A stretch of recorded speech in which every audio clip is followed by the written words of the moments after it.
পঞ্চম শ্রেণীর শিক্ষার্থীরা, আমরা আজকে 11 নম্বর 90 পৃষ্ঠার 11 নম্বর সমস্যা নিয়ে আলোচনা করব। নিচের ভাগগুলোর কোনটি ভাগফল ভাজ্য অপেক্ষা বড় হবে? অর্থাৎ আমাদের ভাগ করতেই হবে, তারপর আমরা সেটাকে বিবেচনা করব। যেমন 1.2 ভাগ 1.2। এখন 1.2কে যদি আমরা ভাগ করি, এটার দশমিক উঠাইতে হবে নিশ্চয়ই। 1.2 একে যদি আমরা 10 দিয়ে গুণ করি, তবেই কেবল আমাদের ভাগফল ভাজক সব কিছু দশমিক উঠে যাবে। 1.2 গুণ 10, যেমন এটার গুণফল কত? 12কে 12 আর একটা 0, তাহলে এখানে হবে দশমিক আর 1 দশমিক, একই সংখ্যা দশমিক হবে এখানে। সেই হিসাবে 12 ভাগ 12, 12 ভাগ করলে ভাগফল 1।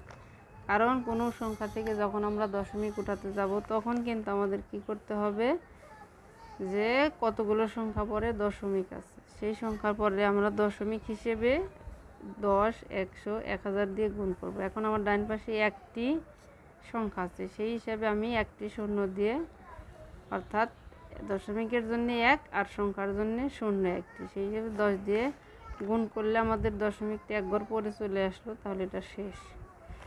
ভাগফল আমার কত? তাহলে আমরা এখানে বলতে পারি যে, কি বলতে পারি, এখানে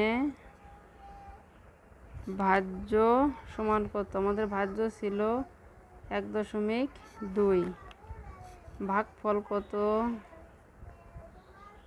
ভাগফল সমান 1।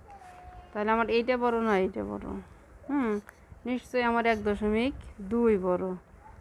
আর 1.2 যখন বড় না হয়, তখন কিন্তু আমরা ভাগ করতে পারবো না। ভাজ্য সবসময় ভাজক বা ভাগফলের চেয়ে বড়, সুতরাং 1.2 বড় 1। 2 নম্বরে কি বলছে? একইভাবে 2 নম্বরে আছে 3.5 ভাগ 3.5। একইভাবে যদি আমরা এটার দশমিক উঠাতে যাই, তাহলে আমাদের কি করতে হবে?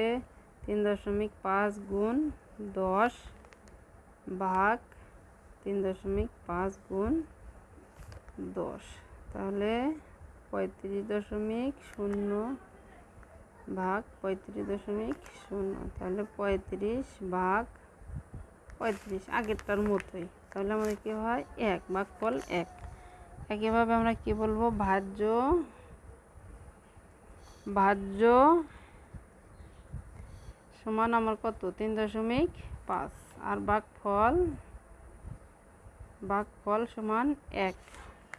তাহলে সুতরাং আমার কি, ভাজ্য সবসময় বড়, ভাগফলের চেয়ে বড়।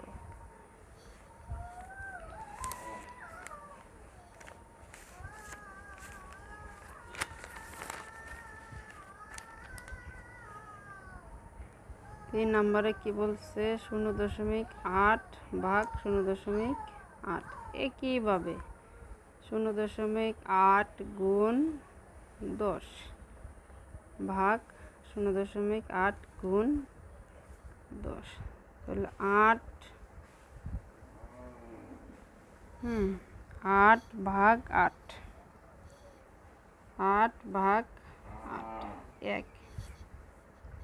ওই একই হিসাব, যে ভাজ্য সমান 0.8 আর কি ভাগফল সমান 1, সুতরাং